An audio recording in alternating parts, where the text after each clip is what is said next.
So hello everyone. और आज का जो टॉपिक है हमारे पास में ज्योग्राफी का चैप्टर है। मैं लेने वाला हूँ chapter number 10 atmospheric circulations and weather systems. अब स्टार्टिंग के जो चैप्टर हैं वो थोड़े से इजी थे, तो सबसे हार्ड जो पोर्शन होता है ज्योग्राफी में वो हमारे पास में क्लाइमेटोलॉजी का हो जाता है। ठीक है, तो क्लाइमेटोलॉजी का एक स्टार्टिंग के और चैप्टर्स बाकी हैं, तो मैंने सोचा कि एटमॉस्फेरिक सर्कुलेशन से शुरू करते हैं। तो हमारे एटमॉस्फेयर में किस तरीके की विंड सिस्टम प्रेजेंट होता है, ये जो टॉपिक है, ये जो चैप्टर है ये उसी बारे में बताता है। किस तरीके की हवाएं चलती हैं, कौन कौन से रीजंस पे डिपेंड करती है वो सारी चीज़ें, और अर्थ का जो ओवरऑल एटमॉस्फेयर है, ओवरऑल क्लाइमेट है, वो कौन कौन सी चीज़ें हमारे पास में गवर्न करती है। ठीक है, तो वो चीज़ बताता है। आइए चलो स्टार्ट करते हैं फटाफट से। Temperature over the air expands when heated and gets compressed when cooled. This results in variation in the atmospheric pressure. The result is that it causes movement of air from high pressure to low pressure. अब देखिए basic fundamental क्या चीज़ें होती है कि अगर किसी जगह पे हाई प्रेशर एरिया है, ठीक है, तो हाई प्रेशर एरिया से हमेशा जो एयर का मूवमेंट होगा वो हमेशा लो प्रेशर की तरफ होगा। ठीक है, तो हाई प्रेशर से लो प्रेशर की तरफ ही हमेशा एयर मूव करती है। ठीक है, मतलब जहाँ पे कोल्ड कोल्ड विंड्स जो होती है, ठीक है, तो कोल्ड विंड्स हमेशा जो हॉटर विंड्स की तरफ मूव करते हैं। क्यों? क्योंकि कोल्ड विंड्स का जो प्रेशर होता है वो ज़्यादा होता है, हॉटर विंड्स का प्रेशर कम होता है। दूसरी बात ये कि किसी भी चीज़ को आप अगर गर्म करेंगे, ठीक है, अगर मान लो यहाँ पे मैंने एक फायर लगा दी, ठीक है, तो इसके ऊपर की जो एयर होती है वो क्या होती है, वो एक्सपेंड होती है। वो एक्सपेंड होती है, जैसे ही कोई चीज़ एक्सपेंड होगी तो वो ऊपर राइज करेगी। ठीक है, नीचे से ऊपर राइज करेगी क्योंकि वो लाइटर होती है। ठीक है, the hotter the air the lighter it gets. ठीक है, द लाइटर इट गेट्स। तो ये एक बेसिक साइंस का प्रिंसिपल होता है, इसलिए इम्पोर्टेंट होता है कि हम जो ज्योग्राफी जब भी पढ़ते हैं तो बेसिक साइंस के कॉन्सेप्ट हम ध्यान रखें। ठीक है, तो ये मूवमेंट क्यों हो रहा है एयर का मूवमेंट ही क्या बोलते हैं हम, wind. The movement of air is wind. Movement of air is wind. ठीक है, तो फर्स्ट लाइन में ये चीज़ लिखी हुई थी, देखते हैं क्या लिखा हुआ है। It causes the movement of air from high pressure to low pressure. ठीक है, you know that air in horizontal motion is wind. Horizontal motion में एयर चलती है उसको विंड कहते हैं हम। ठीक है, एटमॉस्फेरिक प्रेशर भी डिटरमाइन करता है। अब एटमॉस्फेयर प्रेशर क्या होता है, एटमॉस्फेयर प्रेशर वो होता है, जैसे मान लो ये अर्थ है, ठीक है, तो अर्थ के ऊपर एक हमारे पास में एटमॉस्फेयर की ब्लैंकेट है। ठीक है, ये ब्लैंकेट नहीं होती तो सन की डायरेक्ट रेज आती और फिर हार्म कर सकती थी चीज़ों को। तो ये जो एटमॉस्फेयर की ब्लैंकेट है, इसमें अलग अलग गैसेस प्रेजेंट होती है, hydrogen, nitrogen, oxygen, carbon dioxide, ozone, अलग अलग लेवल्स पे अलग अलग गैसेस है। इससे पहले वाले चैप्टर में जब देखेंगे तो एटमॉस्फेयर का कंपोजिशन बताया गया है, ट्रोपोस्फेयर, फिर स्ट्रेटोस्फेयर, फिर ऐसे ऐसे जो लेयर्स बताई गई हैं वहाँ पर वो बता रखा है कि कौन कौन सी गैसेस क्या क्या होती हैं, किस किस लेवल पे होती हैं। ठीक है, वो सब हमको अभी इस चैप्टर में नहीं देखना। तो कुल मिला के ये जो गैसेस होती हैं और जो एटमॉस्फेयर में कंपोजिशन होता है, डस्ट पार्टिकल्स हैं, उसका एक प्रेशर लगता है। ठीक है, अर्थ की सरफेस पे। अब अर्थ की सरफेस के चारों तरफ इतना अगर बड़ी कोई चीज़ है, ठीक है, तो उसका एक दबाव लगता है, प्रेशर लगता है, उस चीज़ को हम बोलते हैं एटमॉस्फेरिक प्रेशर। ये सबसे सिंपल लैंग्वेज में मैं आपको बता रहा हूँ। ठीक है, पढ़ते हैं एटमॉस्फेरिक प्रेशर क्या होता है। As one move up the air gets verified and one feels breathless. जैसे ऊंचाई की जगह होती है वहाँ पे हमको थोड़ी सी ऑक्सीजन की कमी महसूस होती है। क्यों? क्योंकि वहाँ पे एटमॉस्फेरिक प्रेशर बहुत कम हो जाता है। ठीक है, और ज़मीन पे एटमॉस्फेरिक प्रेशर सबसे ज़्यादा होता है। तो वहाँ पे एटमॉस्फेरिक प्रेशर ज़्यादा मतलब गैसेस की क्वांटिटी, गैसेस का जो कंसनट्रेशन है वो सबसे ज़्यादा मिलेगा वहाँ पे। ठीक है, the weight of column of air contain in unit area from mean sea level to the top of atmosphere is called atmospheric pressure. वही चीज़ मैंने बताई, the weight of column of air. Column of air मतलब earth की surface पे किसी एक particular जगह पे कोई इंसान खड़ा है, उसके ऊपर कॉलम ऑफ एयर जितना है, ठीक है, वो ऊपर कितनी एयर है उसकी, उस पर्टिकुलर सर्टेन एरिया एक स्पेसिफाई कर दिया है, उसके ऊपर उसके उस पूरे एटमॉस्फेयर का कितना दबाव पड़ रहा है, उस चीज़ को हम बोलते हैं एटमॉस्फेरिक प्रेशर। ठीक है, आई होप यहाँ तक आपको समझ आया होगा।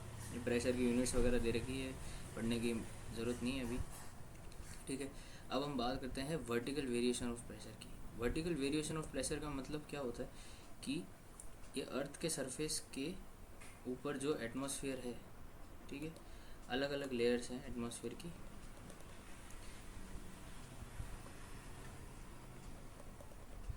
अब इसमें क्या वेरिएशन हमको देखने को मिल सकता है। ठीक है, जैसे जैसे हम नीचे से ऊपर जाते हैं तो जो वेरिएशन है वो चेंज होता रहता है। ठीक है, नीचे सबसे ज़्यादा कंसंट्रेशन होता है, जैसे जैसे हम ऊपर जाएंगे तो कंसंट्रेशन कम होता जाएगा। ठीक है, तो वेरिएशन ऑफ हमारे पास में इस वेरिएशन को हम बोलते हैं वर्टिकल वेरिएशन। क्या बोलते हैं? वर्टिकल वेरिएशन, इसको बोलते हैं हम वर्टिकल वेरिएशन। अच्छा, अगर एयर वर्टिकली मूव कर रही है ऊपर की डायरेक्शन में, वर्टिकली मूव कर रही है, नीचे अगर मान लो कि अर्थ की सरफेस गर्म हो रही है, अर्थ की सरफेस जो है वो हमारी हीट कर रहे हैं, तो यहाँ पे मैंने बताया था यहाँ पे जो सरफेस होगी एयर की वो क्या होगी,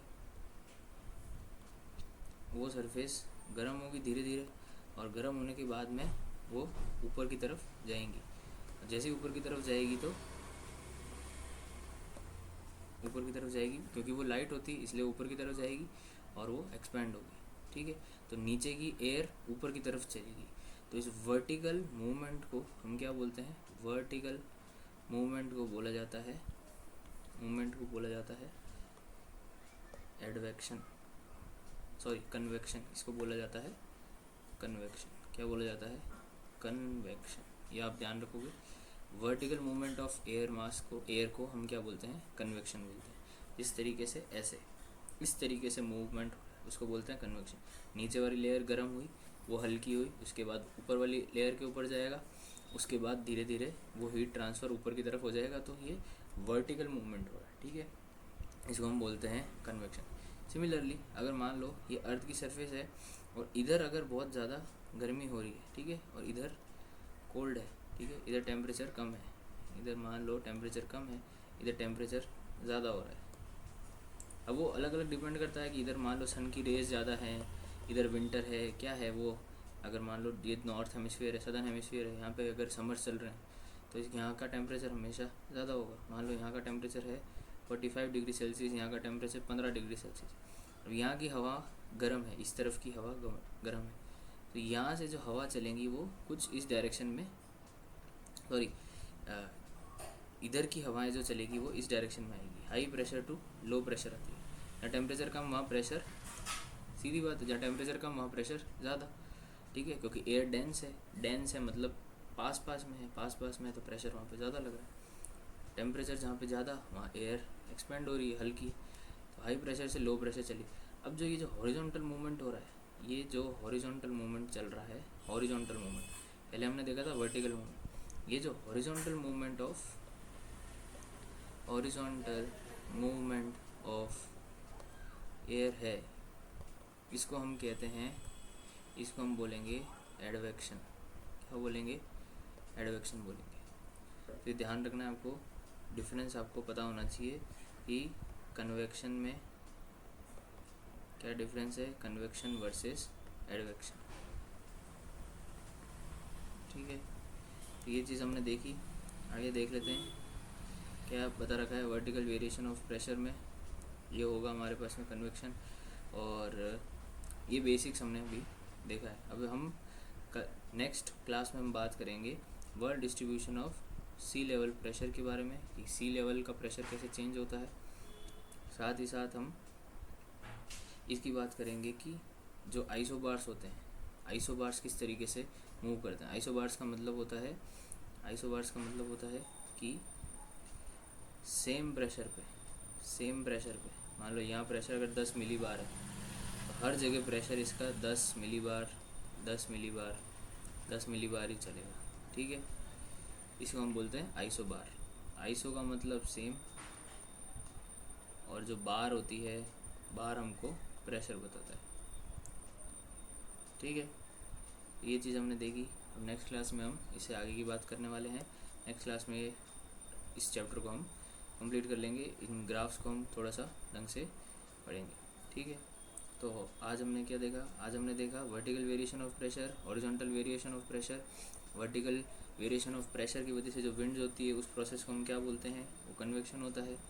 और हॉरिजॉन्टल डिस्ट्रीब्यूशन प्रेशर क्यों होता है उसको हमने बोला कि जो विंड्स मूव करती है उसको हम एडवेक्शन बोलते हैं, ठीक है। तो क्लास को यहीं एंड करते हैं। Thank you. और नेक्स्ट क्लास में हम इसके आगे की बात करेंगे। Okay, thank you.